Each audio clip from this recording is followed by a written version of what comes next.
Το όνομά μου είναι Ελπίδα και στα 32 μου νόμιζα ότι καταλάβαινα το νόημα της οικογένειας. Πίστευα ότι ήταν ένας δεσμός άνευ-όρων. Ο παππούς μου, ο Αριστίδης, με μεγάλωσε μετά τον θάνατο της μητέρας μου, ενσταλλάζοντάς μου αξίες που κανένα χρηματικό ποσό δεν θα μπορούσε ποτέ να αγοράσει. Ο πατέρας μου, ο Στέφανος, ήταν μια διαφορετική ιστορία. Φαινόταν πάντα να παρακολουθεί την περιουσία του παππού μου να μεγαλώνει από μια υπολογισμένη απόσταση. Στην κηδεία του Αριστίδη, λίγες στιγμές αφότου, η Διαθήκη επιβεβαίωσε ότι είχε κληρονομήσει 62 εκατομμύρια ευρώ. Με κοίταξε με ψυχρά, ανέκφραστα μάτια και είπε «Ο ρόλος σου εδώ τελείωσε». Αυτό που δεν συνειδητοποιούσε ήταν ότι μια κρυφή λεπτομέρεια στην ίδια εκείνη Διαθήκη επρόκειτο να ανατρέψει πλήρως τη νέα του πραγματικότητα σε λιγότερο από 24 ώρες. Αν ακούτε αυτή την ιστορία, θα σας ήμουν ευγνώμων αν αφήνατε ένα σχόλιο για να μου πείτε από πού μας παρακολουθείτε, αν πατούσατε το κουμπί του like και κάνατε εγγραφή στο κανάλι. Πρέπει να ακούσετε πως ο παππούς μου κατάφερε να ξεγελάσει τον άπλιστο πατέρα μου ακόμη και μετά θάνατον. Η πιο ζωντανή ανάμνηση που έχω από τη μητέρα μου, την Κλαέρη, είναι η αίσθηση των απαλών χεριών της να χτενίζουν τα μαλλιά μου πριν κοιμηθώ. Είχε αυτά τα εκπληκτικά καστανοκόκκινα μαλλιά που έμοιαζαν να παγιδεύουν μέσα τους το φως του ήλιου. Ήμουν μόλις 8 ετών όταν ο καρκίνος άρχισε την αργή, σκληρή του κλοπή. Οι παραμονές στο νοσοκομείο γίνονταν όλο και πιο συχνές. Το κάποτε φωτεινό της πρόσωπο γινόταν χλωμό και αδύνατο. Έπειτα, ένα απόγευμα, ο πατέρας μου, ο Στέφανος, με ενημέρωσε με ανησυχητικά στεγνά μάτια ότι είχε φύγει. Δεν έχισε ούτε ένα δάκρυ, προσφέροντας μόνο μια στήρα, κλινική αναφορά ότι η μαμά μου δεν θα ξαναγύριζε σπίτι. Τότε ήταν που ο παππούς μου, ο Αριστίδης, παρενέβη. Ενώ ο ίδιος μου ο πατέρας βυθίστηκε στη δουλειά του, αναγνωρίζοντας ελάχιστα την παρουσία μου στο σπίτι, ο παππούς Αριστίδης έγινε η άγκυρά μου. Με μετακόμισε στο αχανές σπίτι του στην Κηφισιά, ένα μέρος με πατώματα από ξύλο που έτριζαν και τοίχους γεμάτους με περισσότερα βιβλία από όσα θα μπορούσα ποτέ να μετρήσω. Η μητέρα σου λάτρευε αυτό το δωμάτιο όταν ήταν στην ηλικία σου, μου είπε με τη φωνή του απαλή, καθώς με βοηθούσε να στήσω το νέο μου υπνοδωμάτιο. Είχε αγοράσει ένα κρεβάτι με ουρανό που με έκανε να νιώθω σαν πριγκίπισσα, μια μικρή παρηγοριά μέσα στο απέραντο κενό της θλίψης μου. Ο Αριστίδης Βάνης ήταν ένας αυτοδημιούργητος άνθρωπος, ένας τιτάνας στον κατασκευαστικό κλάδο που είχε χτίσει μια αυτοκρατορία από το απόλυτο μηδέν. Προερχόταν από μια φτωχή οικογένεια, είχε δουλέψει για να σπουδάσει στο πανεπιστήμιο με χέρια γεμάτα κάλους και μια ατσάλινη θέληση. Όταν πήγα να ζήσω μαζί του, η εταιρεία του, η κατασκευαστική Βάνης, άξιζε μια περιουσία, αλλά ποτέ δεν θα το μάντευες από τη συμπεριφορά του. Οδηγούσε το ίδιο παλιό αγροτικό Toyota για σχεδόν 2 δεκαετίες και μου έμαθε ότι ο αληθινός πλούτος είναι αυτό που χτίζεις μέσα στην ψυχή σου, όχι τα πράγματα που συσσωρεύεις για να τα επιδεικνύεις στον κόσμο. Ο πατέρας μου, ο Στέφανος, ήταν το ακριβώς αντίθετό του. Ως ο μοναχογιός του Αριστίδη, είχε μεγαλώσει με μία αίσθηση ότι τα πάντα του ανήκαν, περιμένοντας απλώς η οικογενειακή περιουσία να πέσει στα χέρια του. Κατήχε μία υψηλόβαθμη θέση στην εταιρεία, αλλά δεν διέθετε ούτε το όραμα του παππού μου, ούτε την αυθεντική του σύνδεση με τους ανθρώπους. Οι υπάλληλοι ευλαβούνταν τον Αριστίδη, απλώς ανέχονταν τον Στέφανο. Συχνά άκουγα τον παππού μου στο τηλέφωνο, με τη φωνή του χρωματισμένη από απογοήτευση, να λέει πράγματα όπως «Ο Στέφανος έχει τα μυαλά, αλλά δεν έχει ψυχή για αυτή τη δουλειά». Αυτό δημιουργούσε μια σιωπηλή, συνεχή ένταση που μπορούσα να αισθανθώ να σιγοβράζει κάτω από την επιφάνεια, ακόμη και ως παιδί. Καθ' όλη τη διάρκεια της νιώτης μου, έκανα αμέτρητες μάταιες προσπάθειες να χτίσω μια σχέση με τον πατέρα μου. Σε κάθε σχολική παράσταση, τα μάτια μου σάρωναν το σκοτεινό κοινό, αναζητώντας το πρόσωπό του, αλλά η θέση που κρατούσαμε για εκείνον ήταν σχεδόν πάντα άδεια. Στις σπάνιες περιπτώσεις που έρχονταν, εξαφανιζόταν τη στιγμή που έπεφτε η αυλαία. Τελικά έμαθα να σταματήσω να τον ψάχνω και ανταυτού να εκτιμώ την αταλάντευτη παρουσία του παππού μου. Ο Αριστείδης δεν έχασε ποτέ ούτε μία εκδήλωση. Ήταν πάντα εκεί, καθισμένος στην πρώτη σειρά, με τη φωτογραφική μηχανή στο χέρι και μια έκφραση απόλυτης περηφάνειας να λάμπει στο πρόσωπό του. Όταν ήρθε η ώρα για το πανεπιστήμιο, αποφάσισα να σπουδάσω διοίκηση επιχειρήσεων, κρατώντας μια αφελή ελπίδα ότι αυτό θα μπορούσε επιτέλους να χτίσει μια γέφυρα ανάμεσα στον πατέρα μου και εμένα.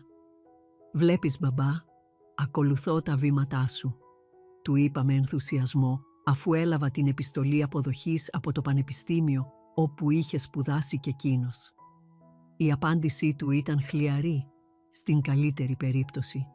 Οι επιχειρήσεις είναι μια λογική επιλογή. Θα σου παρέχουν οικονομική ασφάλεια. Δεν υπήρξε κανένα συγχαρητήριο, καμία υπόνοια περηφάνειας, απλώς μια ψυχρή πρακτική εκτίμηση. Ο παππούς μου, ωστόσο, επέμεινε να με πάει στο αγαπημένο μου εστιατόριο για να το γιορτάσουμε. «Η μόρφωση δεν πάει ποτέ χαμένη, ελπίδα», μου είπε κατά τη διάρκεια του δείπνου. «Αλλά να θυμάσαι, η πιο σημαντική δεξιότητα στις επιχειρήσεις είναι να καταλαβαίνεις τους ανθρώπους, όχι απλώς να κάνεις υπολογισμούς». Εκείνο το βράδυ μου χάρισε ένα πανέμορφο δερματόδετο ημερολόγιο. Στο εσωτερικό του εξωφύλου είχε γράψει ένα μήνυμα με τον κομψό του γραφικό χαρακτήρα. Ο αληθινός χαρακτήρας ενός ανθρώπου δεν αποκαλύπτεται στις μεγάλες χειρονομίες, αλλά στις μικρές καλοσύνες που προσφέρει όταν κανείς δεν τον παρακολουθεί. Καθώς μεγάλωνα, η έντονη αντίθεση μεταξύ αυτών των δύο ανδρών έγινε το καθοριστικό χαρακτηριστικό της ζωής μου. Οι επισκέψεις του Στέφανου στο σπίτι του Αριστείδη ήταν σπάνιες και σχεδόν πάντα συνδεδεμένες με τη δουλειά. Μου έδινε ένα κοφτό νεύμα ή μου έκανε μια τυπική ερώτηση για τις σπουδές μου, αλλά το βλέμμα του γρήγορα απομακρυνόταν πριν προλάβω να ολοκληρώσω την απάντησή μου. Παρακολουθούσα τα μάτια του να σαρώνουν τις αντίκες και τα έργα τέχνης στο σπίτι του παππού μου, λες και κατέγραφε νοερά την αξία τους. Εν τω μεταξύ, ο Αριστείδης και εγώ αναπτύξαμε τις δικές μας πολύτιμες παραδόσεις. Τα πρωινά της Κυριακής ήταν ιερά, φτιάχναμε τηγανίτες με μέλι και καρύδια από την παλιά συνταγή της μητέρας του και συζητούσαμε τα πάντα, από την παγκόσμια πολιτική μέχρι τη φιλοσοφία. Ποτέ δεν επέβαλε τις απόψεις του, αλλά αντίθετα προκαλούσε τη σκέψη μου με ερωτήσεις που με έβαζαν σε σκέψεις. «Το μυαλό χρειάζεται άσκηση όπως ακριβώς και ένας μυς, κορίτσι μου», έλεγε συχνά. Αυτές οι συζητήσεις με διαμόρφωσαν πολύ περισσότερο από οποιαδήποτε πανεπιστημιακή διάλεξη. Όταν αποφοίτησα με άριστα, ο Αριστείδης ήταν εκεί, καθισμένος περήφανα στο κοινό, ενώ ο Στέφανος ισχυρίστηκε ότι μία επαγγελματική έκτακτη ανάγκη της τελευταίας στιγμής τον κράτησε μακριά. Εκείνο το βράδυ ο παππούς μου έδωσε ένα μικρό βελούδινο κουτί. Μέσα ήταν το ζαφυρένιο δαχτυλίδι της γιαγιάς μου. «Η μητέρα σου το φόρεσε και εκείνη την ημέρα της αποφοίτησής της», είπε με τη φωνή του βαριά από συγκίνηση. «Δυνατές γυναίκες φορούσαν αυτό το δαχτυλίδι για γενιές. Τώρα είναι η σειρά σου». Καθώς τα χρόνια περνούσαν, η υγεία του Αριστείδη άρχισε να φθήνει. Στα 78 του, το κάποτε δυνατό του σώμα έγινε εύθραυστο και οι γιατροί του διέγνωσαν συμφορητική καρδιακή ανεπάρκεια. Δεν δίστασα. Η καριέρα μου ως ελεύθερη επαγγελματίας γραφίστρια μπορούσε να διαχειριστεί από απόσταση και τίποτα δεν ήταν πιο σημαντικό από το να είμαι εκεί για τον άνθρωπο που ήταν πάντα εκεί για μένα. Μετακόμισα πίσω στο παιδικό μου δωμάτιο για να γίνω η κύρια φροντιστής του. Ξαφνικά, ο Στέφανος άρχισε να εμφανίζεται πιο συχνά. Οι κάποτε σπάνιες επισκέψεις του έγιναν εβδομαδιαία συνήθεια. Έφτανε με ακριβά μπουκάλια κρασί και καθόταν με τον Αριστίδη, αναπολώντας το παρελθόν με έναν τρόπο που δεν είχα ξαναδεί ποτέ. Για έναν εξωτερικό παρατηρητή θα μπορούσε να φανεί σαν ένας γιος που επιτέλους επανασυνδέεται με τον ηλικιωμένο πατέρα του.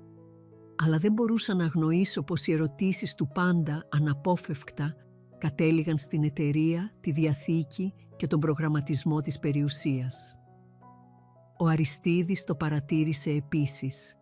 Ένα βράδυ, αφού ο Στέφανος είχε φύγει, ο παππούς μου πήρε το χέρι μου. «Ελπίδα, πρόσεχε», είπε, με τη φωνή του απαλή αλλά σταθερή. «Όταν οι άνθρωποι σου δείχνουν τον αληθινό τους εαυτό, πίστεψέ τους από την πρώτη φορά. Μη σπαταλάς τη ζωή σου προσπαθώντας να τους ζωγραφίσεις σε μια διαφορετική εικόνα». Ένα μέρος μου ήθελε να πιστέψει ότι ο Στέφανος άλλαζε, αλλά βαθιά μέσα μου αναγνώριζα το μοτίβο. Όσο πιο κοντά πλησίαζε ο Αριστίδης στο τέλος του, τόσο πιο προσεκτικός γινόταν ο Στέφανος στην πιθανή αρχή της κληρονομιάς του. Τα λόγια του γιατρού έμοιαζαν με σωματικό χτύπημα. 6 μήνες, ίσως και λιγότερο. Βρισκόμασταν σε ένα στήρο δωμάτιο συμβουλευτικής όταν ο δόκτωρ Παπαδόπουλος παρέδωσε την τελική ετυμηγορία για την καρδιά του Αριστίδη που κατέρεε. Ο παππούς μου δέχτηκε τα νέα με την ίδια ήρεμη αξιοπρέπεια που είχε καθορίσει ολόκληρη τη ζωή του. «Λοιπόν», είπε ήρεμα, «καλύτερα να αξιοποιήσουμε στο έπακρο τον χρόνο που μας απομένει». Εκείνη ακριβώς την ημέρα εγκατέλειψα επίσημα το διαμέρισμά μου και μετακόμισα μόνιμα πίσω στο παιδικό μου δωμάτιο. Οι πελάτες μου στη γραφιστική ήταν απίστευτα κατανοητικοί όταν τους εξήγησα ότι έπρεπε να μειώσω τον όγκο εργασίας μου για να φροντίσω τον παππού μου. Πέρασα μερικά έργα σε συναδέλφους, κρατώντας μόνο μερικά που μπορούσα να διαχειριστώ στις ήσυχες ώρες μεταξύ των καθηκόντων φροντίδας μου. Τα χρήματα έγιναν λιγοστά, αλλά αυτό ήταν το τελευταίο πράγμα στο μυαλό μου. Η κατάσταση του Αριστίδη απαιτούσε συνεχή προσοχή. Έμαθα να χορηγώ τη σειρά των φαρμάκων του, να παρακολουθώ τα επίπεδα οξυγόνου του και να αναγνωρίζω τα ανεπαίσθητα σημάδια που ξεχώριζαν μία καλή μέρα από μία κακή. Η νοσοκόμα για κατοίκον φροντίδα, η Βασιλική, ερχόταν 3 φορές την εβδομάδα, αλλά η συντριπτική πλειοψηφία της φροντίδας του έπεφτε σε μένα.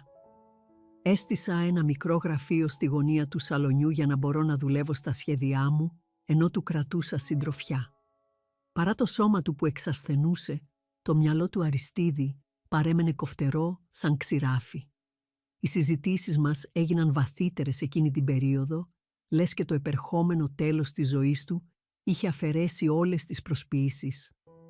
«Δεν μετανιώνω για τίποτα σχετικά με την επιχείρηση», μου είπε ένα απόγευμα, καθώς το φως του ήλιου έμπαινε από τα μεγάλα παράθυρα. «Αλλά μετανιώνω για την απόσταση με τον Στέφανο. Μερικές φορές αναρωτιέμαι αν τον πίεσα υπερβολικά ή ίσως όχι αρκετά. Όταν ήταν πολύ κουρασμένος για να κρατήσει ο ίδιος ένα βιβλίο, του διάβαζα από τα αγαπημένα του, Hemingway, Steinbeck, αλλά και βιογραφίες ιστορικών προσωπικότητων. Μερικές φορές μου ζητούσε να του διαβάσω Καζαντζάκη. Συχνά με σταματούσε στη μέση της πρότασης για να μοιραστεί μια ανάμνηση ή μια ιδέα που του είχε πυροδοτήσει ένα απόσπασμα. «Η ζωή είναι μια συλλογή από ιστορίες, Ελπίδα», συλλογίστηκε κάποτε. «Φρόντισε η δική σου να αξίζει να την αφηγηθείς». Στις καλύτερες μέρες του καθόμασταν στον κήπο που είχε φροντίσει με αγάπη για δεκαετίες. Οι τριανταφυλιές ήταν η περηφάνεια και η χαρά του, κάθε ποικιλία προσεκτικά επιλεγμένη και καλλιεργημένη. «Ό,τι αξίζει θέλει τον χρόνο του», μου εξηγούσε από το αναπηρικό του καροτσάκι καθώς μου έδινε οδηγίες για τον σωστό τρόπο κλαδέματος των θάμνων. «Να το θυμάσαι αυτό και με τους ανθρώπους. Οι καλύτεροι αποκαλύπτουν την ομορφιά τους σιγά σιγά».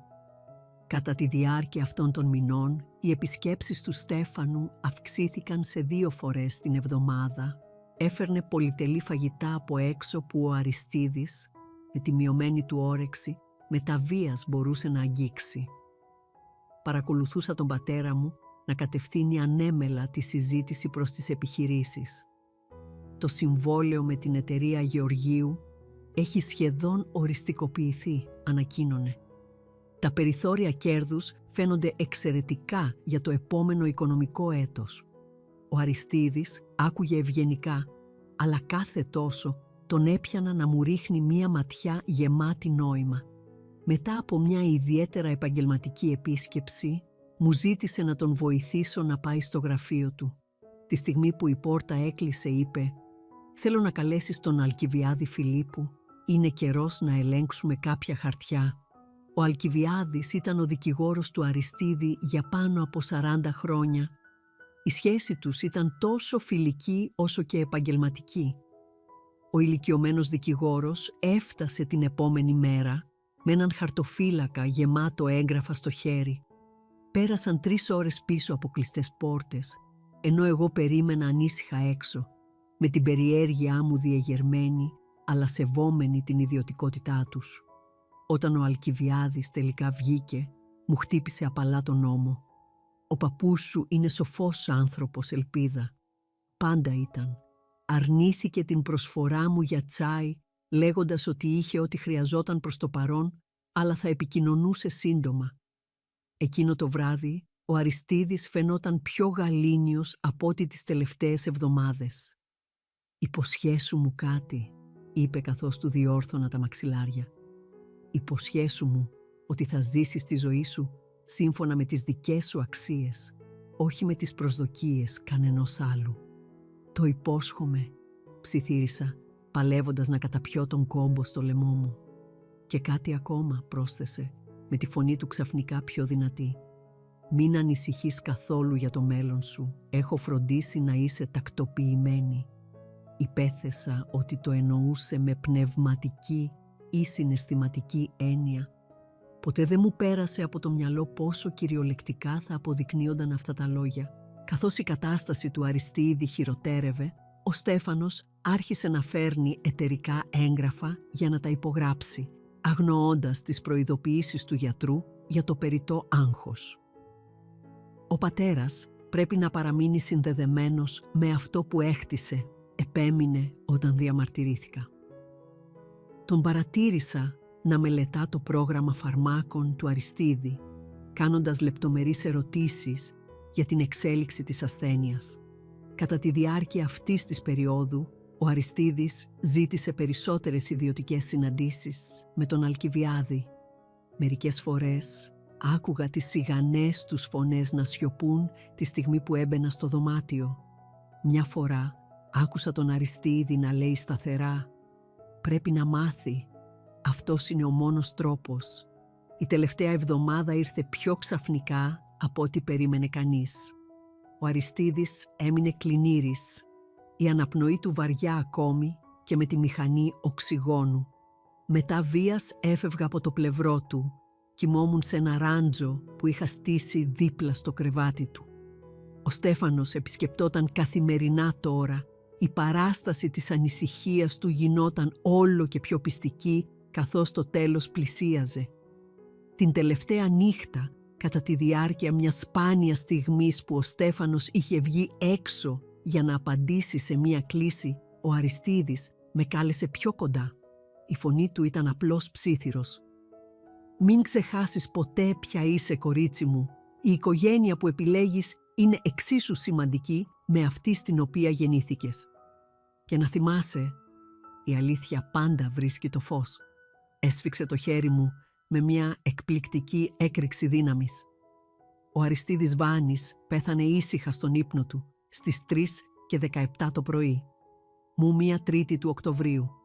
Του κρατούσα το χέρι, λέγοντάς του για την ανατολή του ηλίου που σύντομα θα ζωγράφιζε τον ουρανό, όταν συνειδητοποίησα ότι το στήθος του είχε σταματήσει να ανεβοκατεβαίνει. Μια βαθιά βαριά σιωπή γέμισε το δωμάτιο που διακόπηκε μόνο από τους δικούς μου ήσυχους λυγμούς. Κάλεσα πρώτα την νοσοκόμα της καταοίκων φροντίδας και μετά τον Στέφανο. Ο πατέρας μου απάντησε νησταγμένα, αλλά η φωνή του έγινε κοφτερή και σε εγρήγορση τη στιγμή που του μετέφερα τα νέα. «Έρχομαι αμέσως», είπε. «Μην καλέσεις κανέναν άλλον ακόμα». Έφτασε ντυμένος με κοστούμι παρά την πρωινή ώρα. Αφού ο εφημερεύων γιατρός επιβεβαίωσε επίσημα τον θάνατο και έφυγε, ο πατέρας μου έκανε κάτι που μου φάνηκε βαθιά παράξενο. Πριν προσφέρει έστω και μια λέξη παρηγοριάς ή καν αναγνωρίσει τη θλίψη μου, άρχισε μεθοδικά να ανοίγει τα συρτάρια του γραφείου και να ελέγχει πίσω από τα βιβλία στα ράφια. «Τι κάνεις?» ρώτησα, με τη φωνή μου πνιγμένη από τα δάκρυα. «Ψάχνω τη Διαθήκη», απάντησε ψυχρά. Ο πατέρας ανέφερε ότι κρατούσε ένα αντίγραφο στο σπίτι.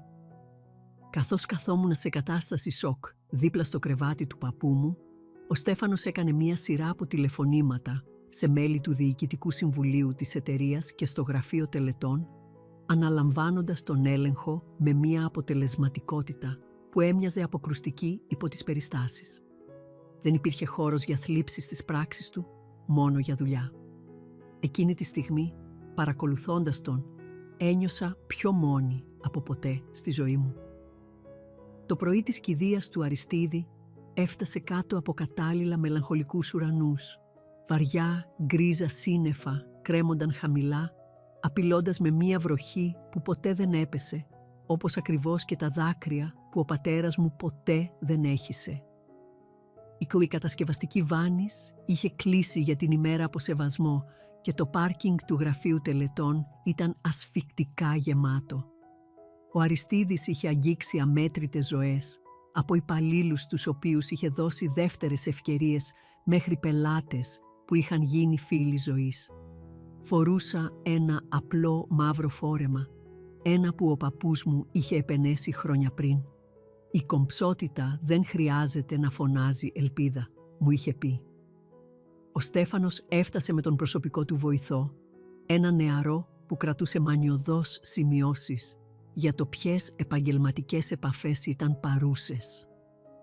Η εκκλησία ήταν γεμάτη πέρα από τη χωρητικότητά της. Άνθρωποι στέκονταν κατά μήκος των πίσω τοίχων και ξεχύλιζαν στον προθάλαμο. Καθόμουν στην πρώτη σειρά με ένα κουτί χαρτομάντιλα σφιγμένο στα τρεμάμενα χέρια μου. Ο Στέφανος καθόταν δίπλα μου, ελέγχοντας περιοδικά το ρολόι του, λες και είχε ένα πιο επίγον ραντεβού. Όταν ήρθε η ώρα για τους επικίδιους, ο Στέφανος μίλησε πρώτος. Ο λόγος του ήταν γυαλισμένος και επαγγελματικός, εστιάζοντας σχεδόν αποκλειστικά στην επιχειρηματική οξυδέρκεια του Αριστίδη και την κληρονομιά της εταιρείας. Χρησιμοποίησε στήρες φράσεις όπως οικονομική διαχείριση και ηγετική θέση στην αγορά που ακούγονταν κούφιες και παράτερες σε αυτόν τον ιερό χώρο. Ποτέ δεν ανέφερε τον Αριστίδη ως πατέρα ή παππού. Δεν υπήρχαν προσωπικές ιστορίες, τίποτα που να αποκαλύπτει τον ζεστό λαμπρό άνθρωπο πίσω από την εταιρική επιτυχία.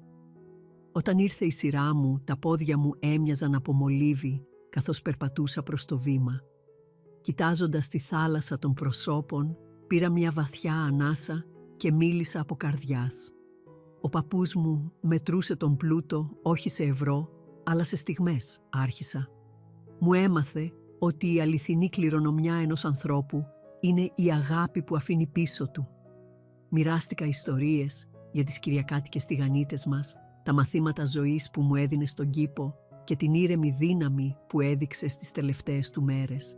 Καθ' όλη τη διάρκεια της τελετής παρατήρησα έναν ηλικιωμένο κύριο που δεν αναγνώρισα αμέσως, καθισμένο κοντά στο πίσω μέρος. Τα ασημένια του μαλλιά ήταν περιποιημένα, η στάση του σεβαστή αλλά κατά κάποιο τρόπο άγρυπνη. Μόνο όταν με πλησίασε αργότερα συνειδητοποίησα ότι ήταν ο Αλκιβιάδης Φιλίππου, ο δικηγόρος του Αριστίδη. Αν και είχαμε συναντηθεί για λίγο κατά τη διάρκεια της ασθένειας του παππού μου, η εμφάνισή του είχε αλλάξει αρκετά ώστε να μου φαίνεται ξένος στην αρχή.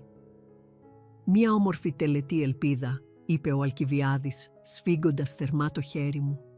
Ο Αριστίδης θα εκτιμούσε τα λόγια σου ιδιαίτερα. Μου έδωσε την επαγγελματική του κάρτα. Θα γίνει ανάγνωση της Διαθήκης αύριο το απόγευμα στις 2 η ώρα στο σπίτι του Αριστίδη. Παρακαλώ να είστε συνεπείς. Ο Στέφανος το άκουσε αυτό και αμέσως παρενέβη στη συζήτησή μας. «Έχω αδειάσει όλο μου το πρόγραμμα, Αλκιβιάδη», ανακοίνωσε. «Τα χαρτιά μεταβίβασης της εταιρείας θα είναι έτοιμα επίσης». Η έκφραση του Αλκιβιάδη παρέμεινε απόλυτα ουδέτερη. «Όλα τα σχετικά έγγραφα θα παρουσιαστούν αύριο, κύριε Βάνη». Ο επίσημος τόνος του προς τον πατέρα μου ήταν σε έντονη αντίθεση με τη ζεστασιά που μόλις μου είχε δείξει. Η δεξίωση έγινε πίσω στο σπίτι του Αριστίδη, το σπίτι μας. Οι τροφοδότες είχαν μετατρέψει το σαλόνι σε μια κομψή αλλά διακριτική συγκέντρωση.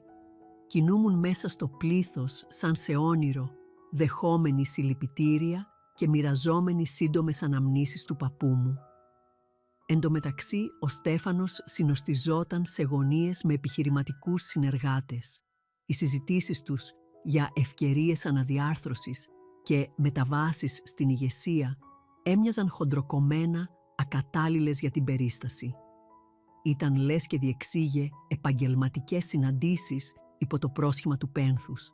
Μέχρι το βράδυ, το σπίτι ήταν άδειο εκτός από τον Στέφανο και εμένα. Άρχισα να καθαρίζω, χρειαζόμενη την απλή δραστηριότητα για να κρατήσω τα χέρια μου απασχολημένα, ενώ η καρδιά μου ένιωθε κούφια. «Θα έπρεπε να μαζέψεις τα πράγματά σου απόψε», είπε ο Στέφανος απότομα, η φωνή του ερχόμενη από την πόρτα του γραφείου. Πάγωσα, με ένα άδειο ποτήρι στο χέρι. «Τι εννοείς?» «Μετά την ανάγνωση της Διαθήκης αύριο, θα μετακομίσω εγώ. Αυτό το σπίτι προοριζόταν πάντα για τον διευθύνοντα σύμβουλο της εταιρείας». Ο τόνος του ήταν τόσο ψυχρός, λες και συζητούσε μια ασήμαντη λογιστική λεπτομέρεια, αντί να ξεριζώνει ολόκληρη τη ζωή μου. «Μα αυτό είναι το σπίτι μου», διαμαρτυρήθηκα. «Ζω εδώ από τα 8 μου. Ως φιλοξενούμενη του πατέρα μου», διόρθωσε ψυχρά ο Στέφανος. «Το ακίνητο ανήκει στην περιουσία, η οποία, ως ο μοναδικός κληρονόμος, θα μεταβιβαστεί σε μένα. Θα πρέπει να βρεις τις δικές σου ρυθμίσεις». Ο ύπνος ήταν αδύνατος εκείνη τη νύχτα. Έμεινα ξάγρυπνη στο παιδικό μου κρεβάτι, περιτριγυρισμένη από μια ζωή αναμνήσεων, προσπαθώντας να επεξεργαστώ όχι μόνο τη θλίψη μου, αλλά και τη σοκαριστική σκληρότητα των πράξεων του πατέρα μου. Το πρωί τα μάτια μου ήταν πρισμένα, αλλά ανάγκασα τον εαυτό μου να ντυθεί και να φανεί ψύχρεμη για τη συνάντηση, ακριβώς στις 2 το μεσημέρι. Οι ενδιαφερόμενοι συγκεντρώθηκαν στο γραφείο του Αριστίδη. Ο Στέφανος καθόταν ήδη πίσω από το μεγάλο δρύινο γραφείο, μια συμβολική διεκδίκηση εδάφους που δεν πέρασε απαρατήρητη από τον Αλκιβιάδη, ο οποίος σήκωσε ένα φρύδι, αλλά δεν είπε τίποτα. Αρκετά στελέχη της εταιρείας ήταν παρόντα, μαζί με τον οικογενειακό οικονομικό σύμβουλο και εμένα. Ο Αλκιβιάδης τοποθέτησε τον χαρτοφύλακά του στο γραφείο και έβγαλε ένα παχύ, δεμένο έγγραφο. «Θα διαβάσω τώρα την ιδιόγραφη διαθήκη του Αριστίδη Γεωργίου Βάνη», ανακοίνωσε, και το δωμάτιο σώπασε. Οι αρχικές διατάξεις ήταν τυπικές, ρυθμίσεις για την κηδεία, μικρά κληροδοτήματα σε πιστούς υπαλλήλους. Ο Στέφανος κουνιόταν ανυπόμονα μέχρι που ο Αλκιβιάδης έφτασε στην κύρια ρήτρα της κληρονομιάς. «Στο γιο μου Στέφανο Αριστίδη Βάνη αφήνω την κατασκευαστική Βάνης και όλες τις συμμετοχές της, αξίας περίπου 62 εκατομμυρίων ευρώ, μαζί με το οικογενειακό σπίτι και όλο το περιεχόμενό του». Το πρόσωπο του Στέφανου μεταμορφώθηκε. Η ανυπομονησία εξαφανίστηκε, αντικαταστάθηκε από μια έκφραση καθαρής, θριαμβευτικής ικανοποίησης. Ίσιοσε τους ώμους του, ήδη φερόμενος διαφορετικά, ως ο νέος πολυεκατομμυριούχος που πάντα περίμενε να γίνει. Τα στελέχη ψιθύρισαν τα συγχαρητήριά τους, ενώ έριχναν ανήσυχες ματιές προς το μέρος μου.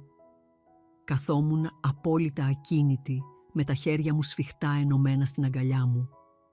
Ποτέ δεν περίμενα μεγάλη κληρονομιά, αλλά το να μην αναφέρομαι καν έμοιαζε με μια τελική, βάναυση εγκατάλειψη. Είχε αλήθεια ο παππούς μου με ξεχάσει. Ο Αλκιβιάδης συνέχισε να διαβάζει, αναφέροντας λεπτομερώς διάφορες φιλανθρωπικές δωρεές και σχέδια μετάβασης της επιχείρησης. Όταν η συνάντηση ολοκληρώθηκε, οι άνθρωποι άρχισαν να φεύγουν. Ο Στέφανος παρέμεινε καθισμένος, ένα αυτάρεσκο χαμόγελο να παίζει τώρα στα χείλη του.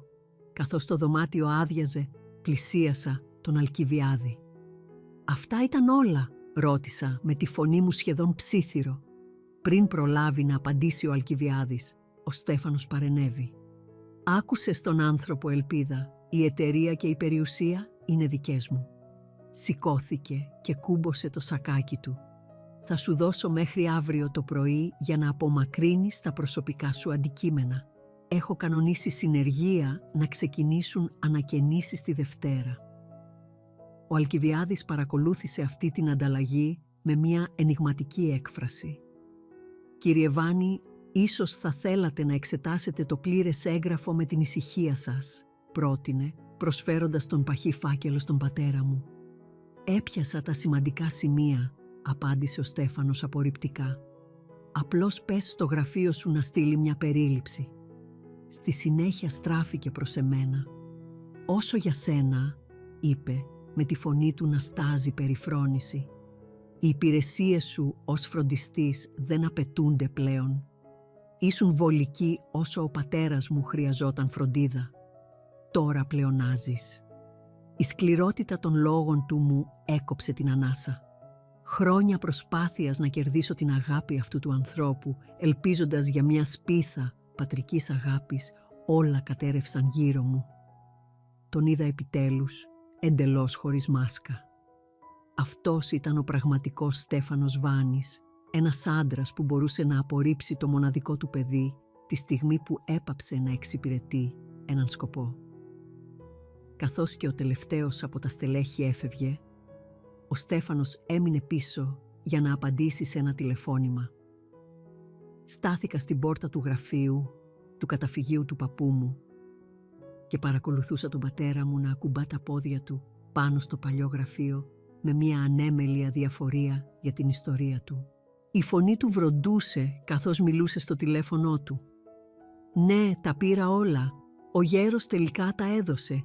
Εκείνη τη στιγμή κάτι μέσα μου έσπασε, η τελευταία εύθραυστη κλωστή ελπίδας ότι η σχέση μας θα μπορούσε ποτέ να σωθεί. Γύρισα την πλάτη μου, με τα δάκρυα να θολώνουν την όρασή μου και άρχισα την οδυνηρή διαδικασία να αποφασίσω ποια κομμάτια της ζωής μου θα μπορούσαν να χωρέσουν σε μια βαλίτσα μέχρι το πρωί. Το επόμενο πρωί ξημέρωσε με μια οδυνηρή διάβγεια. Είχα περάσει μια άφπνη νύχτα κοσκινίζοντας 24 χρόνια αναμνήσεων, προσπαθώντας να αποφασίσω τι να πάρω και τι θα έπρεπε να αφήσω πίσω. Κάθε αντικείμενο έκρυβε μια ιστορία, μια σύνδεση με τον άνθρωπο που με είχε μεγαλώσει. Το παλιό μουσικό κουτί που μου είχε χαρίσει για τα 16 γενέθλιά μου, η συλλογή από κοχύλια που είχαμε μαζέψει σε καλοκαιρινά ταξίδια στην παραλία, η χειροποίητη πλεκτή κουβέρτα που είχε φτιάξει η γιαγιά μου πριν γεννηθώ. Μόλις είχα τελειώσει να τοποθετώ τον τελευταίο από αυτούς τους θησαυρούς σε μια δεύτερη βαλίτσα, όταν άκουσα άγνωστες φωνές στον κάτω όροφο. Ακολουθώντας τον ήχο, βρήκα 2 ένστολους φύλακες ασφαλείας στον προθάλαμο να μιλούν με τον Στέφανο. «Α, εδώ είσαι», είπε ο πατέρας μου όταν με είδε στη σκάλα. «Αυτοί οι κύριοι θα επιβλέψουν τη μετάβαση του ακινήτου. Θα σε συνοδεύσουν έξω όταν είσαι έτοιμη». Ο τόνος του ήταν τόσο επαγγελματικός, λες και απευθυνόταν σε μια ξένη, μια καταπατήτρια, παρά στη δική του κόρη. «Προσέλαβες ασφάλεια για να με απομακρύνεις από το σπίτι μου?» ρώτησα με τη φωνή μου βαριά από δυσπιστία. «Μια συνήθις προφύλαξη κατά τη διάρκεια μιας μετάβασης ιδιοκτησίας», απάντησε ομαλά. «Τίποτα προσωπικό». Αλλά ήταν προσωπικό. Κάθε κομμάτι του ήταν βαθιά, οδυνηρά προσωπικό. παρατήρησα έναν κλειδαρά να δουλεύει στην εξώπορτα. «Αλλάζεις ήδη τις κλειδαριές». Η φωνή μου έσπασε, παρά την προσπάθειά μου να παραμείνω ψύχρεμη. «Φυσικά. Το ακίνητο περιέχει πολύτιμα περιουσιακά στοιχεία», είπε ο Στέφανος, ελέγχοντας ανυπόμονα το ρολόι του. «Πόση ώρα θα χρειαστείς ακόμα? Έχω συναντήσεις σήμερα το απόγευμα». Οι φύλακες ασφαλείας έδειχναν αμήχανοι, αλλάζοντας το βάρος τους και αποφεύγοντας το βλέμμα μου. Απλώς έκαναν τη δουλειά τους, αλλά μπορούσα να δω ότι αναγνώριζαν τη σκληρότητα της κατάστασης. «Θα χρειαστώ λίγη βοήθεια με αυτές», είπα, δείχνοντας τις βαλίτσες μου. Ένας από τους φύλακες προχώρησε αμέσως για να βοηθήσει, με μία έκφραση ανακούφισης στο πρόσωπό του που είχε ένα συγκεκριμένο καθήκον να εκτελέσει. Καθώς κατεβαίναμε τη μεγάλη σκάλα, οι αναμνήσεις με πλημμύρισαν σε κάθε βήμα. Αυτή ήταν η κουπαστή από την οποία γλιστρούσα ως παιδί, κερδίζοντας τις ήπιες επιπλήξεις του Αριστίδη. Εκείνος ήταν ο τοίχος όπου τα σημάδια με μολύβι παρακολουθούσαν την ανάπτυξή μου με τα χρόνια. Και εκεί ήταν η γωνιά ανάγνωσης όπου ο παππούς μου και εγώ είχαμε περάσει αμέτρητες ώρες. Ο Στέφανος στεκόταν δίπλα στην ανοιχτή πόρτα με τα κλειδιά στο χέρι, η ανυπομονησία του να πάρει στην κατοχή του το βραβείο του, να ακτινοβολεί από πάνω του. Καθώς ο φύλακας φόρτωνε τις βαλίτσες μου στο ταπεινό μου αυτοκίνητο, έριξα μια τελευταία ματιά γύρω στην είσοδο. Ο κρυστάλλινος πολυέλαιος έπιανε το πρωινό φως, σκορπίζοντας ουράνια τόξα στα ξύλινα πατώματα. Θυμήθηκα πως ο Αριστίδης μου έδειχνε αυτά τα ουράνια τόξα για να με ενθουσιάσει όταν ήμουνα μικρό κορίτσι. «Αυτά ήταν όλα?» ρώτησε ο Στέφανος, η ανυπομονησία του μετά βίας κρυμμένη. Έκανα νεύμα, ανίκανη να μιλήσω, πέρα από τον κόμπο που σχηματιζόταν στο λαιμό μου. «Ωραία, οι δικηγόροι της εταιρείας θα επικοινωνήσουν μαζί σου αν υπάρχουν κάποιες εκκρεμότητες». Άπλωσε μηχανικά το χέρι του, λες και ολοκληρώναμε μία επαγγελματική συμφωνία. Απλώς το κοίταξα. Δεν μπορούσα να τον αγγίξω. Χωρίς άλλη λέξη, τον προσπέρασα και βγήκα από την πόρτα του μοναδικού πραγματικού σπιτιού που είχα γνωρίσει ποτέ. Ο φύλακας που είχε μεταφέρει τις αποσκευές μου, μου έγνεψε συμπονετικά. «Λυπάμαι, Δεσποινής», είπε σιγανά, μακριά από τα αυτιά του Στέφανου. Η διαδρομή προς την πανσιόν «Η Λίμνη» ήταν ένα θολό πέπλο δακρύων. Είχα επιλέξει το ταπεινό ξενοδοχείο επειδή προσέφερε εβδομαδιαίες τιμές και ήξερα ότι οι οικονομίες μου δεν θα κρατούσαν για πολύ, ειδικά μετά από μήνες μειωμένου εισοδήματος, ενώ φρόντιζα τον Αριστίδη. Το δωμάτιο ήταν καθαρό αλλά οδυνηρά απρόσωπο. Η μπεζ τύχη του και η γενική τέχνη ήταν μια έντονη αντίθεση με το γεμάτο χαρακτήρα σπίτι από το οποίο μόλις με είχαν διώξει. Έστρωσα την κουβέρτα της γιαγιάς μου στο κρεβάτι, μια μικρή μάταιη προσπάθεια να κάνω τον στήρο χώρο να φανεί λιγότερο ξένος. Έπειτα κάθισα δίπλα στο παράθυρο και επιτέλους άφησα τον εαυτό μου να καταρρεύσει. Η θλίψη με κατέκλυσε σε κύματα, όχι πια μόνο για τον Αριστίδη, αλλά για τον πατέρα που ποτέ δεν είχα και την ασφάλεια που είχα χάσει με μιας. Μέχρι να συνέλθω για να ξεπακετάρω ήταν περασμένα μεσάνυχτα. Ο ύπνος αρνιόταν να έρθει. Στριφογύριζα στο άγνωστο κρεβάτι, το μυαλό μου να τρέχει με ερωτήσεις και φόβους. Τι θα έκανα, πού θα ζούσα, πώς μπορούσε ο ίδιος μου ο πατέρας να είναι τόσο άκαρδος. Το επόμενο πρωί ανάγκασα τον εαυτό μου να ετοιμαστεί μηχανικά, νιώθοντας εντελώς μουδιασμένη.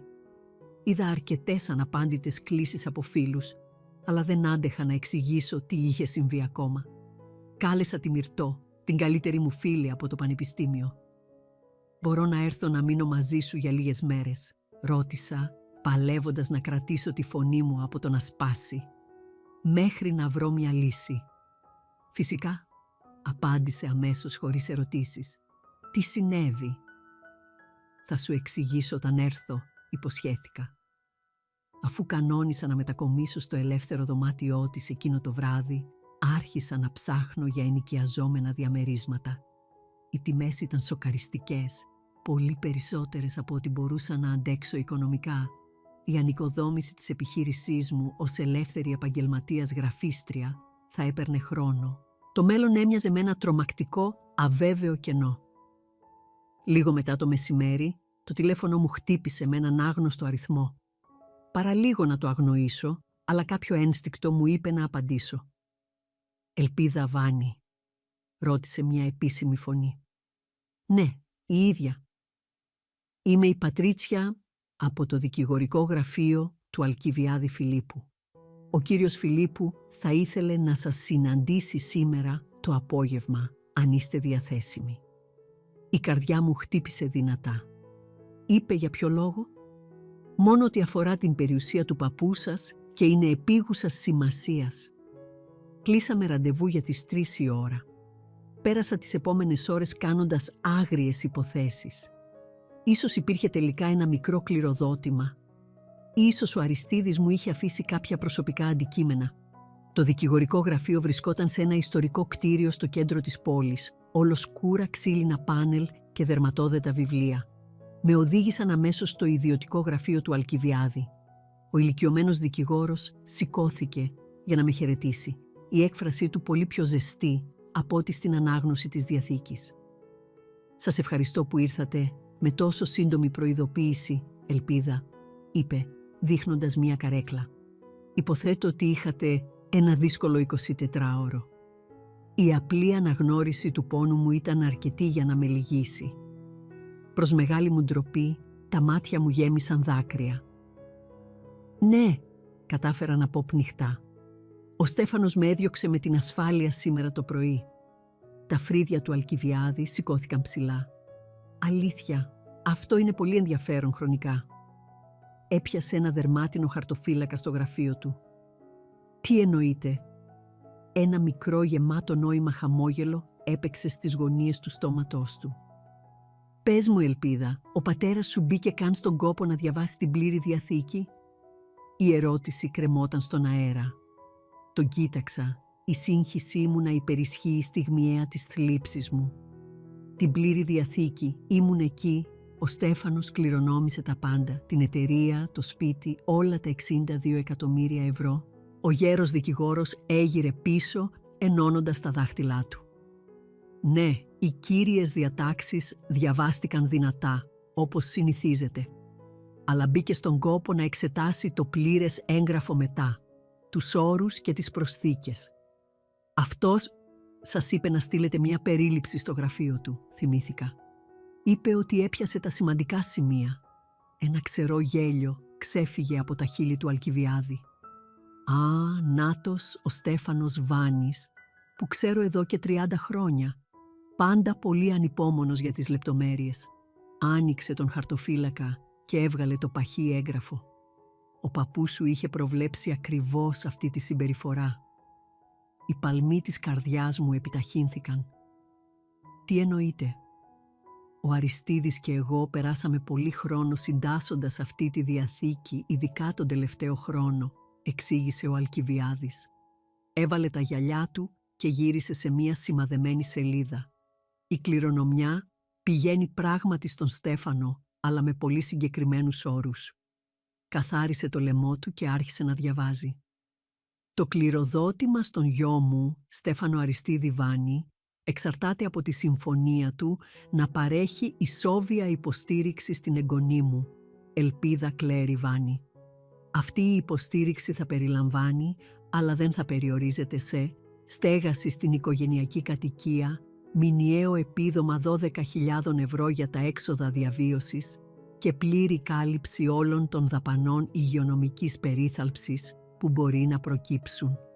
Το σαγόνι μου έπεσε. Ο Αλκιβιάδης συνέχισε. «Σε περίπτωση που ο γιος μου Στέφανος αποτύχει να εκπληρώσει αυτές τις υποχρεώσεις ανα πάσα στιγμή ή αν ενεργήσει με τρόπο που προκαλεί σημαντική δυσφορία ή δυσκολία στην ελπίδα, το σύνολο της περιουσίας, συμπεριλαμβανομένης της κατασκευαστικής βάνης και όλων των σχετικών περιουσιακών στοιχείων, θα μεταβιβαστεί αμέσως και αμετάκλητα στην Ελπίδα Κλέρη Βάνη». Το δωμάτιο άρχισε να γυρίζει. «Μα Μα το παραβίασε ήδη. Με πέταξε έξω σήμερα το πρωί. Τα μάτια του Αλκιβιάδη έλαμψαν. Ακριβώς. Και κάνοντάς το, λιγότερο από 24 ώρες μετά την αρχική ανάγνωση, αθέτησε τον κύριο όρο της κληρονομιάς του. Άρα, τι σημαίνει αυτό, ρώτησα, με τη φωνή μου σχεδόν ψίθυρο. Σημαίνει, αγαπητή μου, είπε ο Αλκιβιάδης με ένα πλατή χαμόγελο να απλώνεται στο πρόσωπό του, ότι σύμφωνα με τους νομικά δεσμευτικούς όρους της διαθήκης του παππού σου, είσαι τώρα η μοναδική ιδιοκτήτρια της κατασκευαστικής βάνης και όλων των σχετικών περιουσιακών στοιχείων, αξίας περίπου 62 εκατομμύρια ευρώ. Λαχάνιασα, το χέρι μου να πετάγεται στο στόμα μου. Αυτό δεν μπορεί να είναι σωστό. Δεν υπάρχει κανένα λάθος. Ο Αριστίδης ήξερε το γιο του καλύτερα από τον καθένα. Μου είπε, ο Στέφανος θα δείξει το αληθινό του πρόσωπο πριν τελειώσει η εβδομάδα. Είναι πολύ πεινασμένος για να μπει στον κόπο να διαβάσει ολόκληρο το μενού. Ήταν αρκετά ακριβής στην πρόβλεψή του. Αλλά γιατί δεν τα άφησε όλα σε μένα απευθείας? Ο παππούς σου ήθελε να δώσει στον Στέφανο μία τελευταία ευκαιρία να κάνει το σωστό. Να γίνει ο πατέρας που θα έπρεπε να ήταν, είπε ο Αλκιβιάδης απαλά. Αλλά ήθελε επίσης να σε προστατεύσει. Αυτός ήταν ο έξυπνος, αν και ο δυνηρός τρόπος του να κάνει και τα δύο. Το ξέρει ο Στέφανος ακόμα? Ο Αλκιβιάδης κούνησε το κεφάλι του. Όχι. Και η αντίδρασή του θα πρέπει να είναι αρκετά διαφωτιστική. Ο πατέρας σου ήταν τόσο πρόθυμος να μετρήσει τα εκατομμύρια του, που ποτέ δεν μπήκε στον κόπο να διαβάσει το έγγραφο που του τα παραχωρούσε. Ένα μικρό γέλιο του ξέφυγε. Στα 40 χρόνια που ασκώ τη δικηγορία, σπάνια έχω δει τη δικαιοσύνη να απονέμεται τόσο γρήγορα και τόσο ολοκληρωτικά. Η πραγματικότητα όλων αυτών άρχισε να γίνεται αντιληπτή. Ο παππούς μου δεν με είχε ξεχάσει. Είχε ενορχιστρώσει μία ευφυή δοκιμασία χαρακτήρα στην οποία ο πατέρας μου είχε αποτύχει θεαματικά. Το σπίτι από το οποίο με έδιωξαν ήταν τώρα δικό μου. Η εταιρεία που ήταν πάντα πηγή απόστασης ήταν τώρα δική μου ευθύνη. Εγώ δεν ξέρω πώς να διευθύνω μια κατασκευαστική εταιρεία. Τράβλησα με τον πανικό να ανεβαίνει στο λαιμό μου.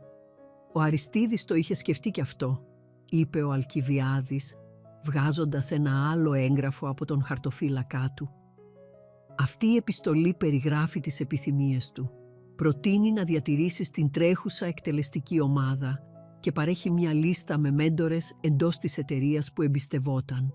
Ήταν απόλυτα σίγουρος για τις ικανότητές σου, Ελπίδα. Δάκρυα γέμισαν ξανά τα μάτια μου, αλλά αυτά ήταν δάκρυα βαθιάς ευγνωμοσύνης, του να νιώθω επιτέλους ότι με έβλεπε και με εκτιμούσε ο άνθρωπος που με είχε πραγματικά μεγαλώσει. «Υπάρχουν κι άλλα», συνέχισε ο Αλκιβιάδης. «Ο Αριστίδης άφησε βιντεομηνύματα και για τους δυο σας, για σένα και για τον Στέφανο. Ζήτησε να τα δείτε μαζί, με μένα παρόντα. Προτείνω να το κανονίσουμε για αύριο το πρωί». «Πρέπει να είναι μαζί», ρώτησα, φοβούμενη μια άλλη αντιπαράθεση. Ήταν πολύ συγκεκριμένος. Πιστεύω ότι ήθελε να γίνεις μάρτυρας των αντιδράσεων του άλλου. Έλεγξε το ημερολόγιό του. «Να πούμε 10 το πρωί στην αίθουσα συνεδριάσεων εδώ». Έκανα νεύμα, ακόμα ζαλισμένη. «Στο μεταξύ», είπε ο Αλκιβιάδης δίνοντάς μου μια επαγγελματική κάρτα, «αυτά είναι τα στοιχεία επικοινωνίας της εταιρείας ασφαλείας της περιουσίας. Μπορεί να θέλετε να τους συναντήσετε στο σπίτι αργότερα σήμερα». «Για να κάνω τι?» Ένα χαμόγελο απλώθηκε στο γερασμένο του πρόσωπο. «Για να αλλάξετε τις κλειδαριές πίσω φυσικά. Είναι το σπίτι σου τώρα, Ελπίδα». Καθώς έφευγα από το δικηγορικό γραφείο, ο κόσμος φαινόταν διαφορετικός.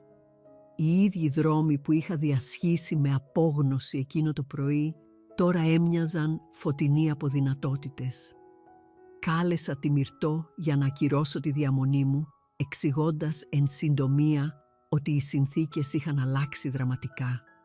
Η επόμενη κλήση μου ήταν στην εταιρεία ασφαλείας, συμφώνησαν να με συναντήσουν στο σπίτι στις 5 το απόγευμα, μιου, για να αλλάξουν τις κλειδαριές και να ενημερώσουν το σύστημα. Οδήγησα προς το κτήμα, κάνοντας πρόβα τι θα μπορούσα να πω αν ο Στέφανος ήταν ακόμα εκεί. Καθώς έμπαινα στον κυκλικό δρόμο, είδα την κομψή μαύρη Μερσέντες του παρκαρισμένη δίπλα στην εξώπορτα. Το στομάχι μου σφίχτηκε, αλλά ανάγκασα τον εαυτό μου να συνεχίσει. Αυτό ήταν το σπίτι μου. Ο Αριστίδης το είχε εξασφαλίσει. Η ομάδα ασφαλείας έφτασε ακριβώς στην ώρα της. Τους συνάντησα στην είσοδο. Τους έδειξα το έγγραφο που μου είχε δώσει ο Αλκιβιάδης και τους εξήγησα την κατάσταση. «Θα χρειαστεί να ενημερώσουμε τον τρέχοντα κάτοικο για την αλλαγή καθεστώτος», είπε ο επικεφαλής αξιωματικός επαγγελματικά. Έκανα νεύμα. «Καταλαβαίνω». Ο Στέφανος άνοιξε ο ίδιος την πόρτα, η έκφρασή του να αλλάζει από ενόχληση σε απόλυτο σοκ όταν με είδε να στέκομαι εκεί με την ομάδα ασφαλείας. «Τι σημαίνει αυτό?» απέτησε. Ο αξιωματικός προχώρησε. «Κύριε, έχουμε εξουσιοδοτηθεί να αλλάξουμε τα πρωτόκολλα ασφαλείας σε αυτό το ακίνητο κατόπιν αιτήματος της νέας νόμιμης ιδιοκτήτριας, της δεσποινίδας Ελπίδας Βάνη». Το πρόσωπο του Στέφανου κοκκίνησε βαθιά. «Αυτό είναι γελίο. Εγώ είμαι ο ιδιοκτήτης». «Φοβάμαι ότι υπήρξε μια εξέλιξη με τη διαθήκη, μπαμπά», είπα με τη φωνή μου σταθερή. «Ίσως θα έπρεπε να επικοινωνήσεις με τον Αλκιβιάδη Φιλίππου. Υπήρχε ένας όρος στην κληρονομιά σου, τον οποίο παραβίασες όταν με έδιωξες σήμερα το πρωί». «Ποιος όρος? Για τι πράγμα μιλάς?» Η φωνή του ανέβηκε σε κραυγή. «Ίσως θα έπρεπε να το συζητήσουμε μέσα», πρότεινα ήρεμα. Έκανε ένα βήμα πίσω και πήγαμε στο γραφείο. «Εξήγησέ μου», απέτησε.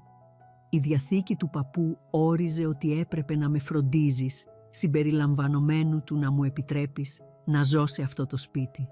Πετώντας με έξω, παραβίασες τους όρους», δήλωσα, μένοντας στα γεγονότα. Το πρόσωπό του χλώμιασε, καθώς οι συνέπειες γίνονταν αντιληπτές. «Αυτό είναι αδύνατο. Ο Αλκιβιάδης θα το είχε αναφέρει». «Ήταν στο πλήρες έγγραφο το οποίο επέλεξες να μην διαβάσεις», απάντησα. «Έχουμε μια συνάντηση μαζί του αύριο στις 10 για να το συζητήσουμε επίσημα». Για μια στιγμή φάνηκε να ξεφουσκώνει. Έπειτα η έκφρασή του σκλήρινε από θυμό. «Αυτό είναι κάποιο κόλπο. Εσύ και αυτός ο γέρος δικηγόρος το μαγειρέψατε».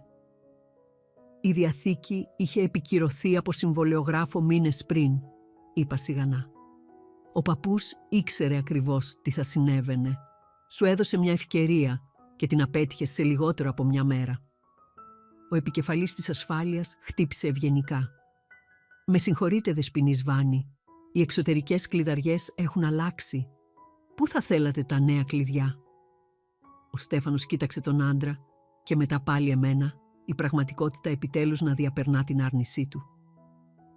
«Αυτό είναι το σπίτι μου», επέμεινε, αλλά η φωνή του δεν είχε καμία πεποίθηση. «Όχι πια», είπα απλά. «Θα πάρω τα κλειδιά τώρα, ευχαριστώ». Καθώς ο αξιωματικός μου τα παρέδιδε, είδα κάτι που δεν είχα ξαναδεί ποτέ στη ζωή μου, τον πατέρα μου, εντελώς και απόλυτα χαμένο. Η αλαζονία που τον χαρακτήριζε είχε εξαφανιστεί, αντικατασταθεί από την τρομακτική συνειδητοποίηση ότι είχε ξεγελαστεί από την ίδια του την απληστία.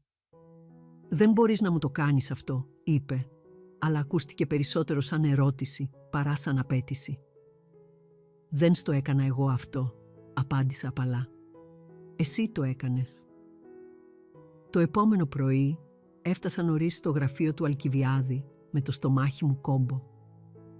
«Μοιάζεις ακριβώς με τη μητέρα σου», παρατήρησε ο Αλκιβιάδης καθώς με οδηγούσε στην αίθουσα συνεδριάσεων.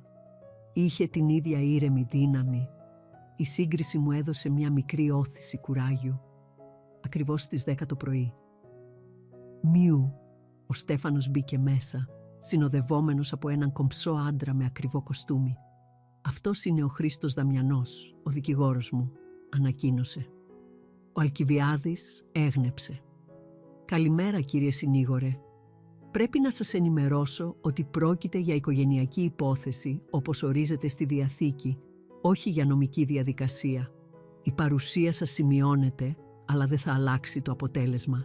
Ο Στέφανος κάθισε ακριβώς απέναντί μου, η έκφρασή του μια προσεκτικά κατασκευασμένη μάσκα. «Ελπίδα, αυτή η παρεξήγηση μπορεί να λυθεί», άρχισε. «Είμαι διατεθειμένος να σου επιτρέψω να μείνεις στον ξενώνα». «Δεν υπάρχει καμία παρεξήγηση, Στέφανε», παρενέβη ο Αλκιβιάδης. «Οι όροι ήταν σαφείς και τους παραβίασες. Πριν συζητήσουμε οτιδήποτε άλλο, ο Αριστίδης ζήτησε να δείτε και οι δύο αυτά». Ο Αλκιβιάδης χαμήλωσε τα φώτα και ξεκίνησε το πρώτο βίντεο. Το πρόσωπο του παππού μου γέμισε την οθόνη. Φαινόταν εύθραυστος, αλλά τα μάτια του ήταν καθαρά και έντονα. «Στέφανε», άρχισε, «αν βλέπεις αυτό, τότε έκανες ακριβώς ό,τι προέβλεψα. Έδειξες στην ελπίδα την πόρτα τώρα που πιστεύεις ότι η περιουσία μου είναι δική σου». Ο πατέρας μου κουνήθηκε αμήχανα. «Σε παρακολουθούσα να κυνηγάς τον πλούτο όλη σου τη ζωή, γιε μου, πιστεύοντας ότι θα γέμιζε το κενό που πάντα έβλεπα μέσα σου. Σου έδωσα μία τελευταία δοκιμασία, μία ευκαιρία να αποδείξεις ότι η οικογένεια σήμαινε περισσότερα από την περιουσία. Το μόνο που έπρεπε να κάνεις ήταν να δείξεις ένα ίχνος αξιοπρέπειας στη δική σου κόρη. Ανταυτού, της έδειξες την ίδια ψυχρότητα που της έδειχνες όλη της τη ζωή». Ο δικηγόρος του Στέφανου σημείωνε μανιωδώς. «Έχτισα την κατασκευαστική Βάνης με τα ίδια μου τα χέρια», συνέχισε ο Αριστίδης. «Δεν έχτισα αυτή την κληρονομιά για να γίνει μνημείο της απληστίας ενός ανθρώπου. Η εταιρεία ανήκει τώρα στην ελπίδα, όπως και το σπίτι. Αυτό δεν είναι τιμωρία, Στέφανε. Είναι η φυσική συνέπεια των επιλογών σου». Το βίντεο τελείωσε, αφήνοντας μια βαριά σιωπή. «Υπάρχει ένα μήνυμα και για την ελπίδα», είπε ο Αλκιβιάδης, ξεκινώντας το δεύτερο βίντεο. Το πρόσωπο του παππού μου επανεμφανίστηκε, η έκφρασή του τώρα ζεστή. «Αγαπημένη μου ελπίδα», άρχισε, και τα δάκρυα ξεπήδησαν αμέσως από τα μάτια μου. «Αν βλέπεις αυτό, τότε λυπάμαι για τον πόνο που σου προκάλεσε ο Στέφανος, αλλά δεν εκπλήσωμαι από αυτόν. Μου έδειξες τι σημαίνει αληθινή οικογένεια μέσα από τις πράξεις σου. Ο τρόπος που με φρόντισες ήταν ένα δώρο που δεν μπορώ ποτέ να ανταποδώσω, αλλά μπορώ να διασφαλίσω ότι το μέλλον σου είναι ασφαλές». Έσκυψε προς τα εμπρός, τα μάτια του να κοιτούν κατευθείαν στα δικά μου. «Η κατασκευαστική Βάνης είναι δική σου. Μην τρομάζεις. Έχεις μια φυσική κατανόηση των ανθρώπων που ο Στέφανος ποτέ δεν κατήχε. Η εταιρεία χρειάζεται την καρδιά σου, ελπίδα. Ηγήσου με αυτήν. Είσαι πιο δυνατή από ό,τι νομίζεις. Η μητέρα σου θα ήταν τόσο περήφανη». Όταν το βίντεο τελείωσε, έκλαιγα ανοιχτά. «Υπάρχει ένα τελευταίο κομμάτι», είπε ο Αλκιβιάδης, ανοίγοντας έναν φάκελο. «Μια επιστολή απευθυνόμενη και στους δυο σας». Τη διάβασε δυνατά. Ήταν σύντομη. Ανέφερε ότι ενώ η νόμιμη ιδιοκτησία ανήκε πλέον σε μένα, άφηνε έναν δρόμο για συμφιλίωση. Αν ο Στέφανος επέδειχνε γνήσια αλλαγή για μία περίοδο όχι μικρότερη των 2 ετών, θα μπορούσα, κατά την αποκλειστική μου κρίση, να επιλέξω να μοιραστώ ένα μέρος της ιδιοκτησίας μαζί του. Η απόφαση ήταν εξ ολοκλήρου δική μου, βασισμένη σε αυθεντική αλλαγή, όχι σε υποχρέωση. «Αυτό δεν μπορεί να είναι νόμιμο», είπε τελικά ο Στέφανος, η φωνή του χωρίς καμία πεποίθηση. «Σας διαβεβαιώνω είναι», απάντησε ο Αλκιβιάδης. «Το γραφείο μου έχει ήδη καταθέσει τα χαρτιά για τη μεταβίβαση όλων των περιουσιακών στοιχείων στην ελπίδα, με ισχύ από χθες το απόγευμα». Ο Στέφανος στράφηκε προς εμένα, η έκφρασή του να μετατρέπεται σε απόγνωση. «Ελπίδα, γίνε λογική. Είμαι ο πατέρας σου. Αυτή η εταιρεία είναι η ζωή μου». «Μπορώ να μάθω», απάντησα απλά. Ο παππούς πίστευε ότι μπορούσα. «Έκανα ένα λάθος», παρακάλεσε. «Ήμουν καταβεβλημένος από τη θλίψη». «Θλίψη», επανέλαβα. η λέξη να έχει γεύση οξέως. Η χθεσινή σου πράξη δεν ήταν μία στιγμιαία αδυναμία. Ήταν αυτό που ήσουν πάντα. Έσκυψε μπροστά, αλλάζοντας τακτική. Μπορώ να αλλάξω. Άφησέ με να μετακομίσω πίσω στον ξενώνα. Μπορούμε να διευθύνουμε την εταιρεία μαζί, πατέρας και κόρη. Η παράσταση ήταν τόσο διαφανώς ψεύτικη. «Δεν νομίζω ότι είναι κατάλληλο αυτή τη στιγμή», είπα προσεκτικά. «Πρέπει να καθιερωθώ ως η νέα ιδιοκτήτρια χωρίς συγχύσεις». «Κάνεις λάθος», προειδοποίησε, μια λάμψη του αληθινού του εαυτού να ξεσπά. «Το Διοικητικό Συμβούλιο με σέβεται, εσένα δεν θα σε δεχτούν ποτέ». Στην πραγματικότητα, παρενέβη ομαλά ο Αλκιβιάδης. «Μίλησα με το Διοικητικό Συμβούλιο σήμερα το πρωί. Έχουν εκφράσει την πλήρη υποστήριξή τους στην ελπίδα». Ο Αριστίδης συζήτησε αυτή την ενδεχόμενη εξέλιξη με τον καθένα τους τον τελευταίο χρόνο. Αυτή η αποκάλυψη φάνηκε να κλονίζει τον Στέφανο περισσότερο από οτιδήποτε άλλο. Το σχεδίαζε όλο αυτό τον καιρό. Ο Στέφανος σηκώθηκε απότομα. «Αυτό δεν τελείωσε. Θα προσβάλλω τη Διαθήκη». «Είστε ευπρόσδεκτος να προσπαθήσετε», είπε ήρεμα ο Αλκιβιάδης. Ωστόσο, ο Αριστίδης συμπεριέλαβε μια ρήτρα μη αμφισβήτησης. Οποιαδήποτε νομική αμφισβήτηση αυτόματα ακυρώνει τη διάταξη που σας επιτρέπει να κερδίσετε ενδεχομένως πίσω ένα μέρος της εταιρείας. Ο δικηγόρος του Στέφανου έβαλε ένα χέρι στον βραχίονά του. «Θα έπρεπε να συζητήσουμε τις επιλογές μας ιδιωτικά, Στέφανε». Καθώς ετοιμάζονταν να φύγουν, βρήκα τη φωνή μου. «Μπαμπά», είπα, «ο παππούς σου άφησε έναν δρόμο επιστροφής, έναν αληθινό, αλλά μόνο αν η αλλαγή σου είναι επίσης αληθινή». Σταμάτησε στην πόρτα, με την πλάτη του γυρισμένη σε μένα, έπειτα ίσιοσε τους ώμους του και βγήκε έξω χωρίς άλλη λέξη. Το βάρος των κλειδιών είναι διαφορετικό όταν αντιπροσωπεύουν όχι απλώς ένα σπίτι, αλλά μια κληρονομιά. Η πρώτη εβδομάδα ως διευθύνουσα σύμβουλος της κατασκευαστικής Βάνης ήταν ένας ανεμοστρόβιλος. Πέρασα ώρες με τους επικεφαλείς των τμήματων και νύχτες μελετώντας αναφορές του κλάδου. Η εκτελεστική ομάδα, κάποτε επιφυλακτική, άρχισε σιγά σιγά να εμπιστεύεται την κρίση μου. Το υπόβαθρό μου στο design αποδείχθηκε μάλιστα χρήσιμο, καθώς εξυγχρονίζαμε την επικοινωνία μας με τους πελάτες. Ο πατέρας μου έκανε την πρώτη του προσπάθεια συμφιλίωσης μια εβδομάδα αργότερα, φτάνοντας απροειδοποίητα με ακριβό κρασί και μια παράσταση ταπεινότητας. Οι προτάσεις του για οικογενειακή σύνδεση πάντα κατέληγαν στις επιχειρήσεις, στα μεγάλα συμβόλαια που τώρα έλεγχα εγώ.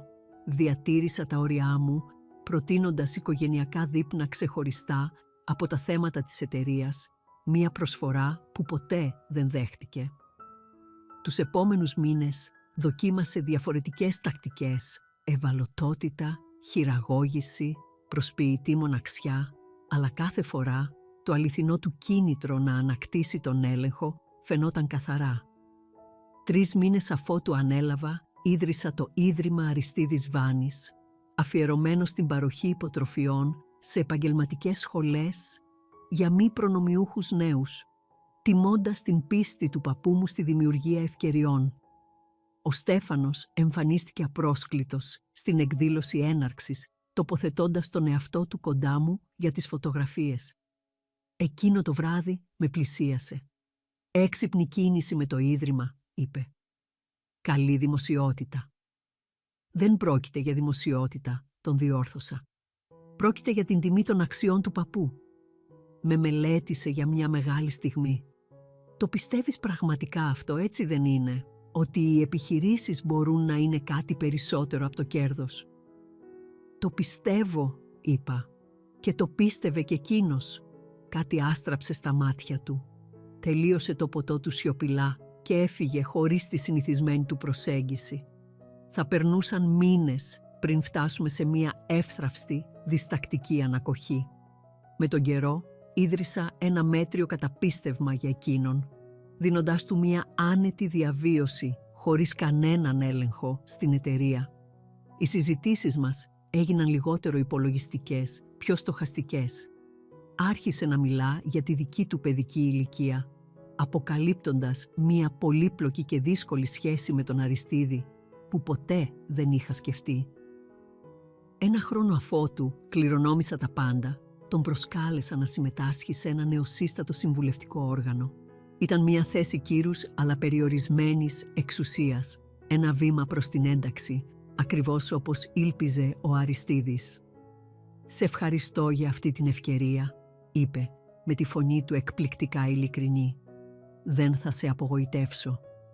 «Ελπίζω πως όχι», απάντησα ειλικρινά. «Ο παππούς ήθελε να έχεις έναν δρόμο επιστροφής.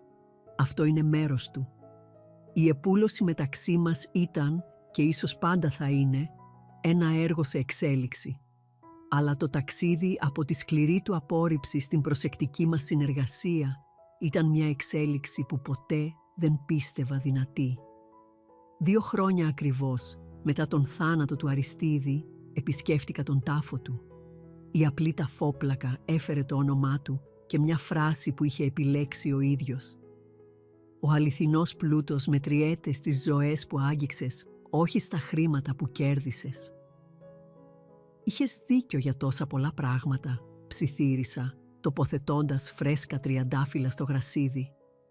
«Για την εταιρεία, για τον μπαμπά, για μένα». Σε εκείνη την ήσυχη στιγμή ένιωσα μια βαθιά ευγνωμοσύνη για το τελευταίο μάθημα του παππού μου. Η κληρονομιά που μου άφησε ήταν πολύ περισσότερα από χρήματα. Ήταν η κατανόηση ότι ο χαρακτήρας μας αποκαλύπτεται στον τρόπο που φερόμαστε στους άλλους. Ήταν το θάρρος να παραμένω πιστή στις αξίες μου και ήταν η σοφία να ξέρω ότι ενώ η συγχώρεση δεν απαιτεί λύθη, επιτρέπει νέες αρχές. Η πραγματική μεταμόρφωση είχε πάρει περισσότερο χρόνο και είχε φτάσει βαθύτερα από οποιαδήποτε νομική μεταβίβαση περιουσιακών στοιχείων. Είχα μάθει ότι μερικές φορές το να χάσεις τα πάντα είναι ο μόνος τρόπος για να ανακαλύψεις τι έχει πραγματικά σημασία. Και αυτό το μάθημα ήταν η μεγαλύτερη κληρονομιά από όλες. Ελπίζω αυτή η ιστορία να σας άγγιξε. Έχετε βρεθεί ποτέ σε μια κατάσταση όπου κάποιος σας υποτίμησε εντελώς μόνο για να το μετανιώσει αργότερα? Ή ίσως έχετε ένα μέλος της οικογένειας του οποίου οι πράξεις σας δίδαξαν ένα αξέχαστο μάθημα ζωής? Παρακαλώ μοιραστείτε τις δικές σας σκέψεις και ιστορίες στα σχόλια παρακάτω. Και μην ξεχάσετε να κάνετε like, εγγραφή και να μοιραστείτε αυτό το βίντεο αν άγγιξε την καρδιά σας.